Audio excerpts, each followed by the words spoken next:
So in 1839, the most dangerous place in California wasn't, a saloon full of armed, drunk gamblers. Right. It wasn't a dark alley in San Francisco, and it definitely wasn't some disputed gold claim crawling with rival prospectors. No, not at all.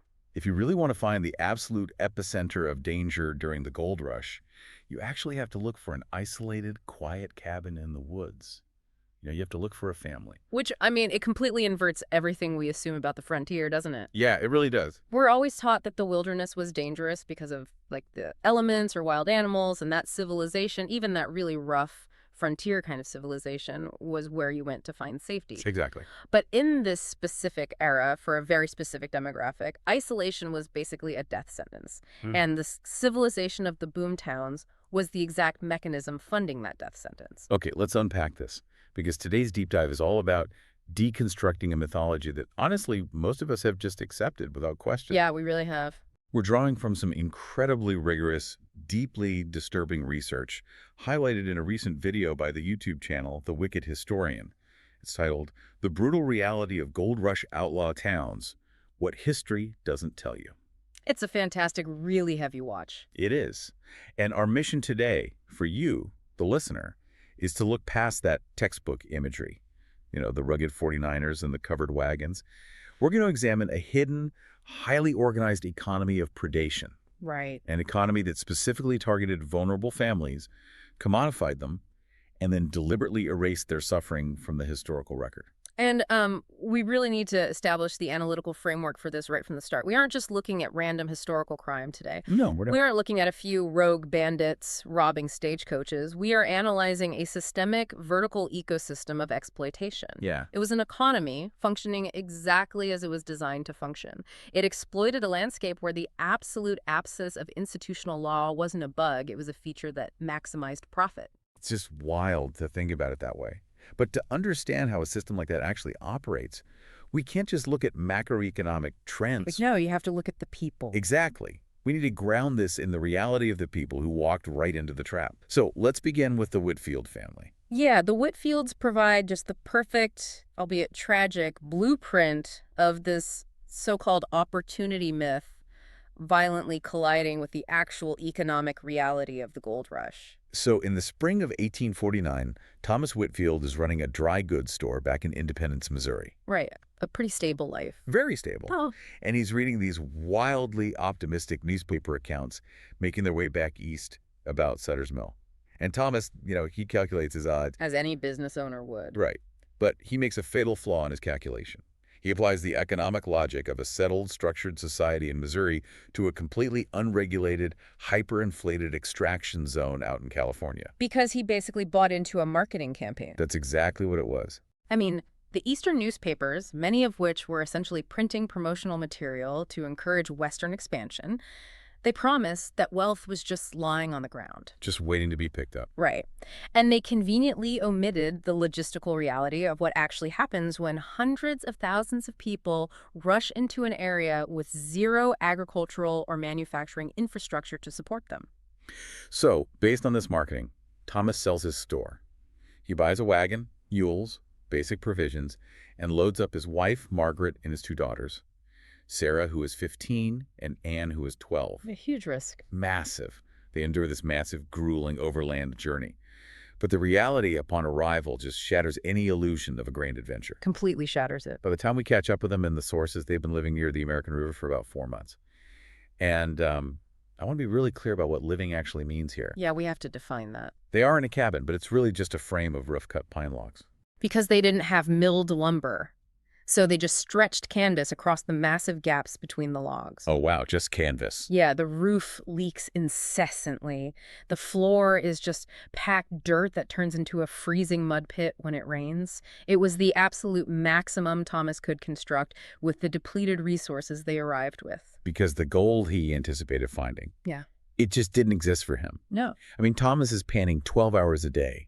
He's standing in snow-melt river water that numbs your extremities in minutes. Brutal work. And in 4 months of this agonizing, bone-shelling labor, he extracts less than 3 ounces of gold dust. Which, if you run the numbers, equated to roughly $48 at the time. $48 for 4 months. Yes. And this is where the jaws of the trap snap shut, because I want to talk about the hyperinflated camp prices, because it really explains the absolute destitution that made families like this so vulnerable. The economics are staggering. Back in Independence, Missouri, flour was 2 cents a pound.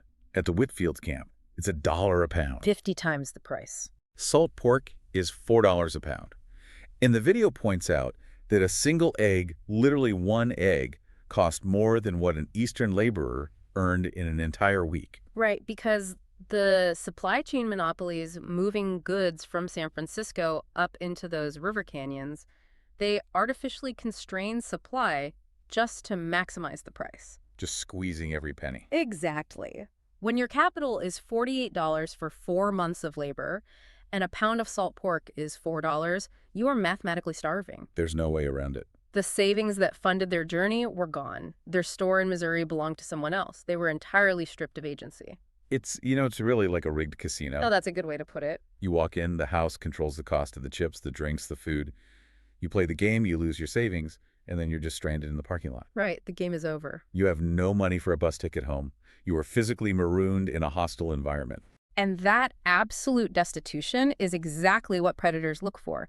When you cannot afford to leave and you cannot afford to build physical defenses, you are entirely exposed. Yeah. And we really have to look at the social vacuum surrounding them. The Whitfields were living near a camp, sometimes called Whitfield Bar, that consisted of about 600 men. Okay. And only 11 women. Wait, hold on. Let me make sure I'm wrapping my head around that correctly. 600 to 11. Yes. 600 men, 11 women.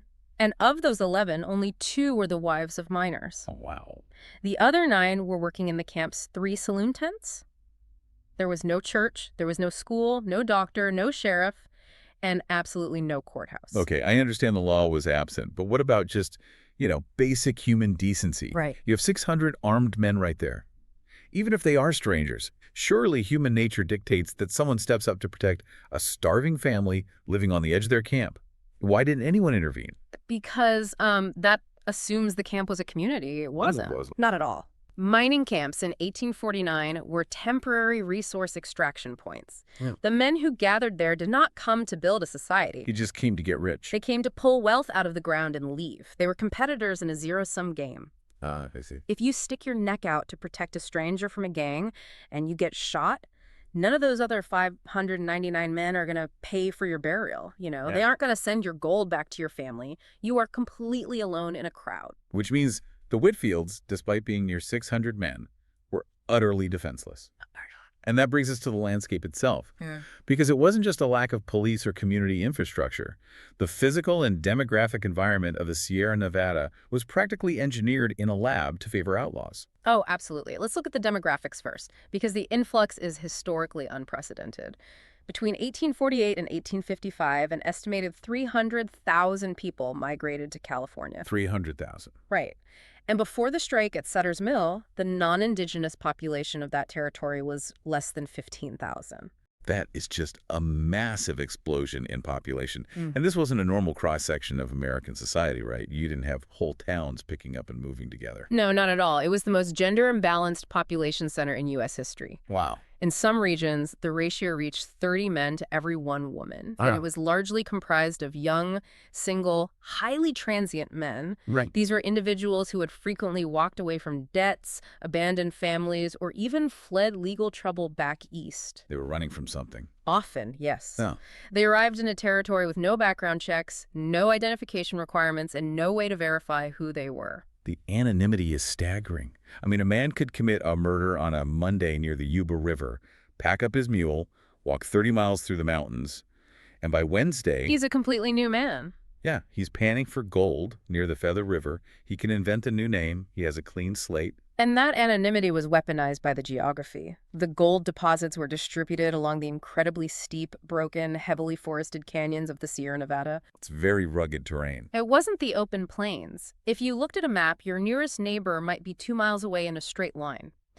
But because of the deep ravines and the lack of roads, getting to them required a 6-mile trek along a winding, treacherous mule trail. Right, the straight line doesn't matter there. And the sources bring up a really chilling detail about the sensory isolation of this terrain. Yes. It wasn't just visually obscured, it was acoustically deadened. That's a crucial point. The dense canopy of pine, oak, and manzanita absorbed sound entirely. The video notes that the forest absorbs sound like water absorbs a stone. I love that description. It's terrifying, though. You could fire a rifle on your claim, and the neighbor working the next bend in the river wouldn't hear a thing. A scream absolutely would not carry. You are operating in a sensory vacuum. Now, families tried to adapt, They kept weapons close, they acquired dogs, they made loose pacts with those distant neighbors to check in occasionally. Like a buddy system. Right. But as the research points out, those precautions were scaled for fending off a bear, or perhaps a lone, desperate thief looking for a sack of beans. They weren't scaled for a syndicate. Exactly. They were entirely inadequate for the organized, systemic threat that was actually hunting them. Wait, so this is the part I'm really struggling with. If the terrain was this impenetrable, and these cabins were this isolated, 6 miles by winding mule trail, how are outlaws finding them in the first place? That's a great question. You can't rob what you can't find. That is the exact logistical hurdle that forced crime in the gold rush to evolve from opportunistic theft into a highly organized economy. Right. And it is why they didn't just wander the woods hoping to stumble across a cabin. They developed a system. But to understand that system, we have to look at the entire supply chain of predation, which actually began long before families even reached the claims. Okay, so the vulnerability didn't start in California. It started on the trail. Yes. The 2,000-mile overland journey was the first filter. On the open plains, families recognized the danger and traveled in wagon trains of 10 to 50 wagons. Safety in numbers. Exactly. A formation like that is a hardened target. But once they hit the choke points of the Sierra Nevada mountains, the trails narrowed drastically. Yeah, you can't run wagons side by side on a mountain pass. You have to stretch out into single-file lines. And those single-file lines could stretch for miles. The trailing wagons, which were often the families with the sickest draft animals or the heaviest loads, they became separated from the main body of the train. Oh, man. They get picked off. Trail bandits understood this geography perfectly. They would strike the isolated wagons at the rear or target small groups who had rushed ahead trying to beat the winter snows. Right. When these families were robbed in the mountains, they arrived at the mining camps with absolutely nothing, funneling directly into that destitution trap we discussed with the Whitfields. So they arrive already vulnerable, and then they face an entire ecosystem of predators. The video categorizes this outlaw ecosystem, and it's terrifyingly structured. You have the road agents first. Yeah, road agents were basically tactical opportunists. They operated at geographic choke points, river crossings, narrow canyon defiles, steep passes. The areas you had to go through. Right, and they worked in tight groups of 3 to 6 men. That was large enough to easily outgun a single miner transporting gold dust, but small enough to instantly disperse into the brush and vanish. They controlled the arteries between the camps. Okay, then you had the claim jumpers, and their methodology was different, right? They weren't looking to rob a traveler. They wanted the real estate. Exactly.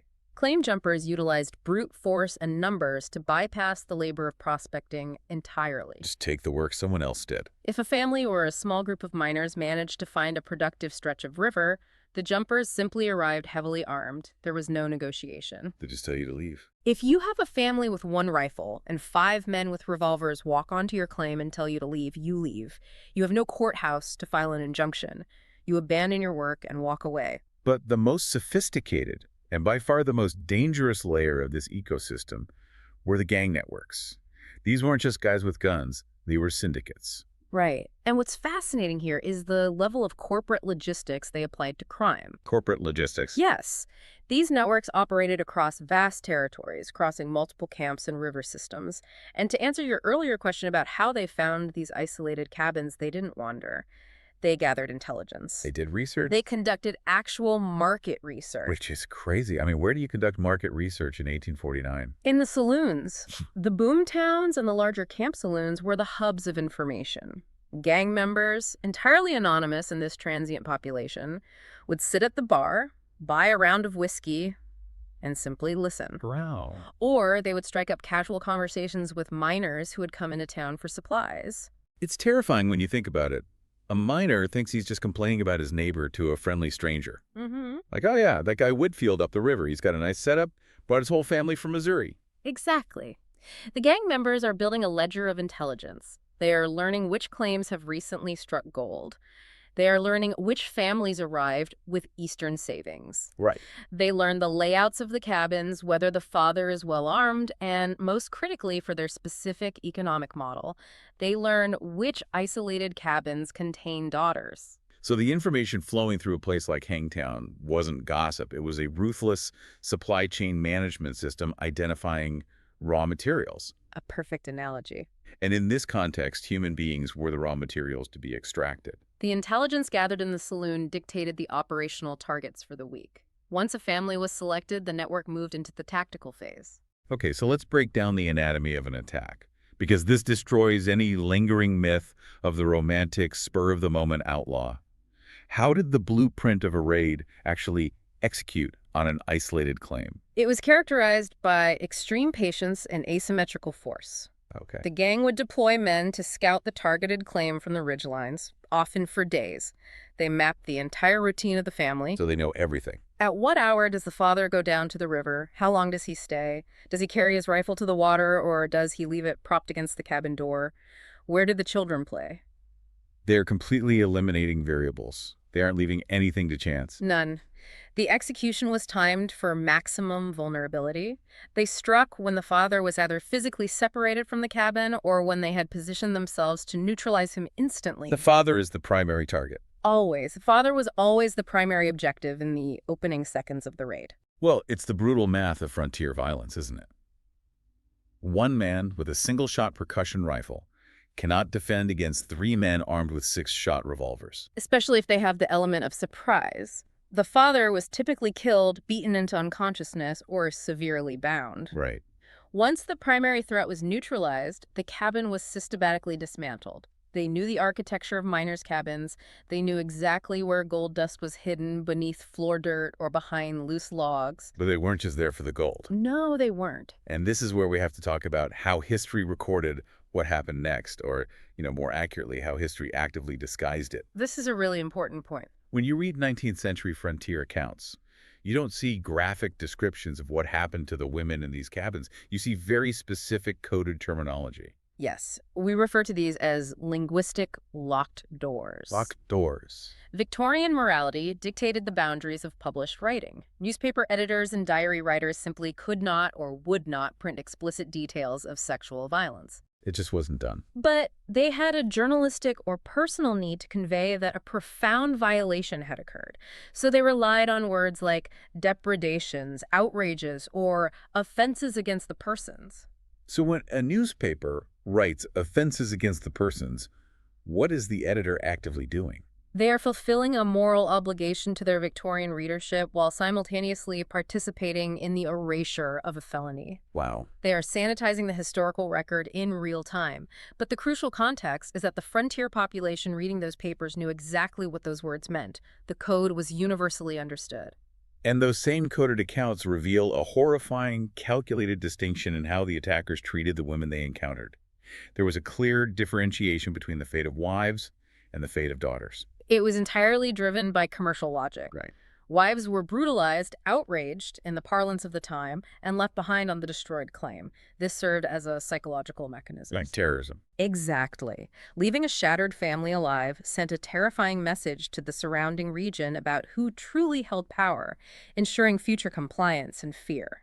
The wives were left as a message, but the daughters were taken as inventory. Yes. A young daughter had immense commercial value in the organized markets of the Boomtowns. She was the primary asset the gang had come to acquire. To ground this in reality again, let's look at the night of November 1849 for the Whitfield family. Okay. 3 men had been watching their claim for 2 days from the heavy timber on the ridge. They know Thomas only has a single-shot rifle. They know Margaret, 15-year-old Sarah, and 12-year-old Anne are inside the canvas-patched cabin. They've done the math. And they know the sound of an attack will be completely swallowed by the canyon before it reaches the camp a mile and a half away. Right, the sensory vacuum. So they wait for dusk. Thomas is exhausted from panning. His hands are numb from the freezing water. His reflexes are shot.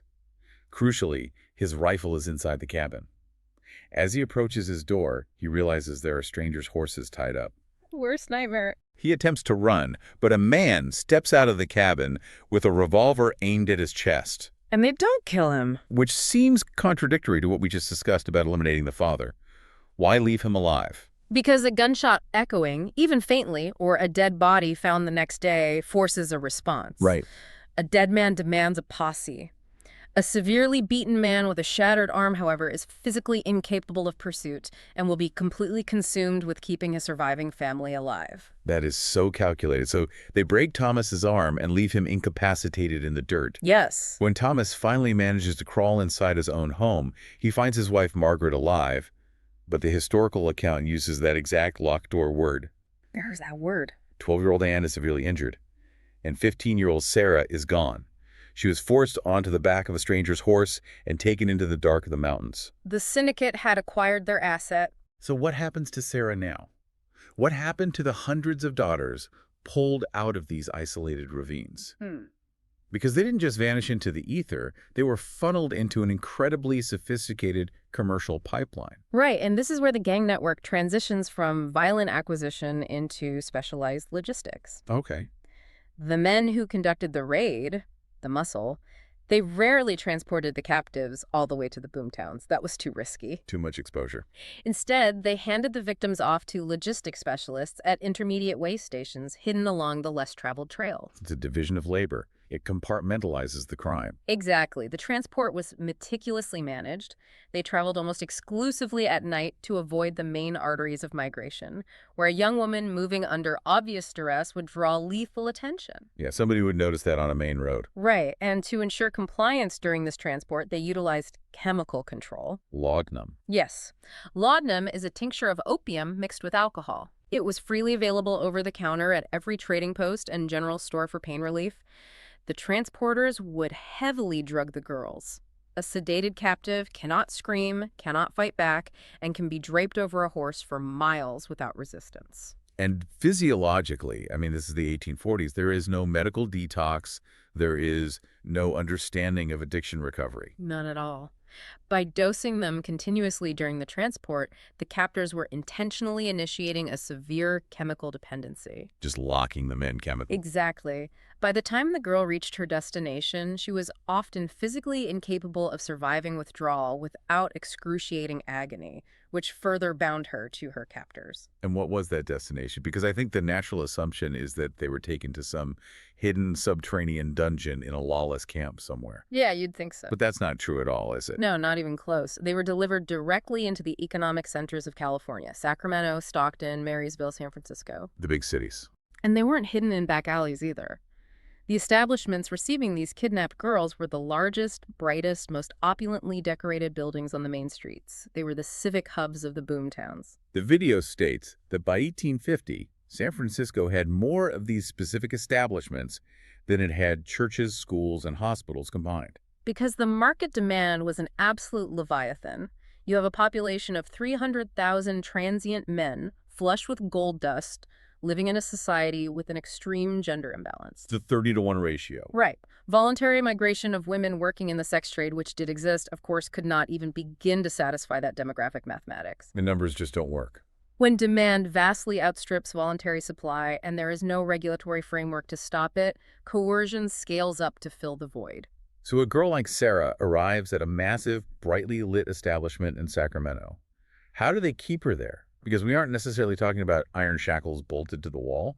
The mechanics of captivity were much more insidious. They relied on a structural cage, the debt system. The debt system. Okay. When a victim was delivered, the establishment operator purchased her from the transporters. But in the ledger books, that purchase price was immediately transferred onto the girl as a personal debt. Wait, they billed her for her own kidnapping. Yes, she was billed for the cost of her own kidnapping. Let's break down the ledger math of that because it's horrifying. She is charged for her transport. She is charged for the clothes they force her to wear. She is charged an exorbitant daily rate for her room, her food, and the laudanum she is now chemically dependent on. And she is told she can buy her freedom by working off the debt. But the mathematics were rigged from day one. The daily interest and the inflated cost of room and board were engineered to exceed whatever revenue she generated. Impossible. Every single week, despite enduring unimaginable trauma, her debt increased. She was mathematically buried alive. And they backed up this ledger with physical control too, right? Oh yeah, armed bouncers at the doors, placing the girls in rooms on the second or third floors with windows too small to climb through, or high enough that jumping meant shattering your legs. But the most impenetrable barrier of all was social control. Yes. Let's say a girl somehow survived the laudanum withdrawal, evaded the armed guards, and escaped onto the streets of San Francisco. Where does she go? If she approaches the respectable citizens, the merchants, the politicians' wives, she is not received as the victim of a violent kidnapping. Because of the Victorian morality we discussed earlier. Precisely. The society defined her not by what was done to her, but by the acts she was forced to perform. She was instantaneously branded a fallen woman. It's just victim blaming on a systemic scale. Completely. The stigma preceded her. The respectable community would shun her, deny her employment, deny her charity. The social judgment of the era was a wall far more effective than any physical lock. Right. With no money, severe trauma, and complete social ostracization, she would inevitably face starvation or be forced right back into the very economy she escaped. Which forces us to look at the patrons. You know, the video asks a question that I think is the most uncomfortable part of this entire deep dive for you, the listener, to think about. Yeah, it's a hard question. The miners, the men coming down from the hills with pouches of gold dust, walking into these bright establishments on Main Street. Did they know where these girls came from? Did they know they were captives? The historical consensus is an unequivocal yes. You cannot have a massive supply chain of kidnapped teenagers flowing into major civic centers without the populace recognizing the reality. So it wasn't a secret. Complicity in the gold rush did not require a dark conspiracy. It simply required a man ordering a whiskey, looking at a heavily drugged, terrified 15-year-old girl, and actively choosing not to ask a single question about how she got there. Wow. Moral weight was a currency almost no one in California was willing to spend. Acknowledging her reality would require action, and action would interrupt the pursuit of wealth. But wait, even if the patrons are willfully blind, what about the institutions? Right. If this is happening out in the open, in the biggest, brightest buildings in town, where is the law? Why didn't a sheriff just walk in and shut it down? We have to look at the timeline of jurisdictions for that. From 1848 to late 1850, California was under military governance. Okay. You had a tiny fraction of U.S. Army officers stationed on the coast. They were logistically incapable of policing 160,000 square miles of mountainous interior filled with hundreds of thousands of heavily armed men.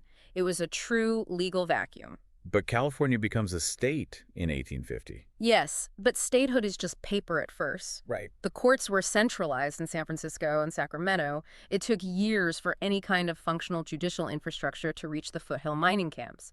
For a long time, a crime committed on the American River might as well have happened in another galaxy for all the legal response it generated. Okay, but eventually the law does arrive. By 1852, 1853, you have sheriffs being appointed, courthouses being built in the Boomtowns, and yet the establishments keep running. Yes, they do. Why?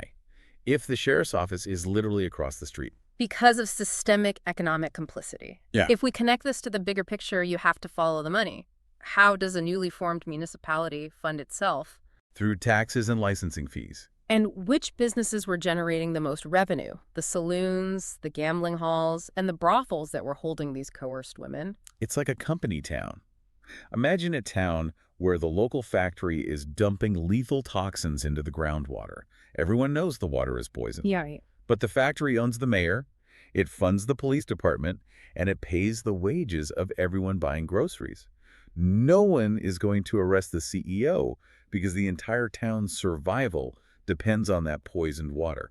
That is exactly how the Boomtowns functioned. The taxes paid by these establishments funded the salaries of the sheriff, the judge, and the city clerks. That's all connected. A sheriff tasked with investigating the establishment is essentially investigating his own paycheck. It is an impossible conflict of interest, so they codified a system of looking the other way. And the complicity rippled out through the whole local economy. The merchant selling whiskey and playing cards to the saloon is complicit. The landlord charging exorbitant rent for the building is complicit. The hotel owner, who relies on the foot traffic of miners coming to town to visit the establishment, is complicit. The exploitation of these victims was a load-bearing pillar of the municipal economy. If a crusading judge or a posse somehow removed that pillar, the entire economic structure of the town would tremble, revenue would dry up. Nobody wants that. Absolutely nobody with a financial stake in the boomtown wanted that to happen. And there was no mechanism for the victims to vote them out or change the laws. Zero mechanism. Every single civic institution was 100% male.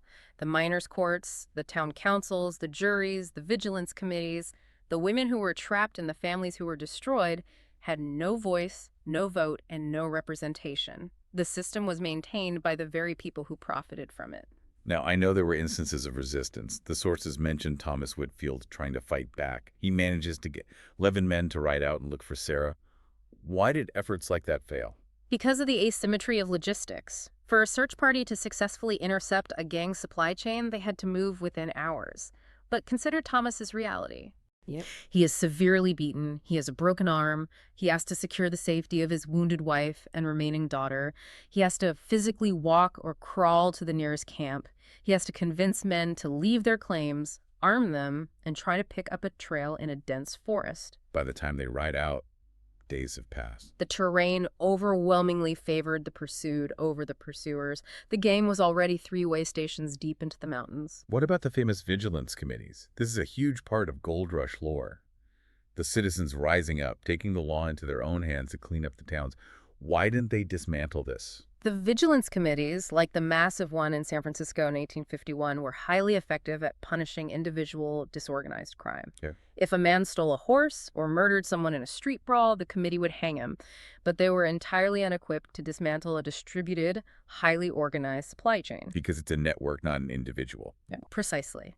If a vigilance committee catches and hangs one road agent, the syndicate simply promotes another man to take his place, much like a corporation replaces a fired employee. Right. To dismantle a syndicate requires sustained, complex investigation across multiple jurisdictions, tracking financial ledgers, and arresting the civic leaders who protect the network. That's a huge operation. A mob of angry miners who ultimately need to get back to their own claims cannot execute a multi-jurisdictional RQ case. So the system wasn't defended by an army of outlaws.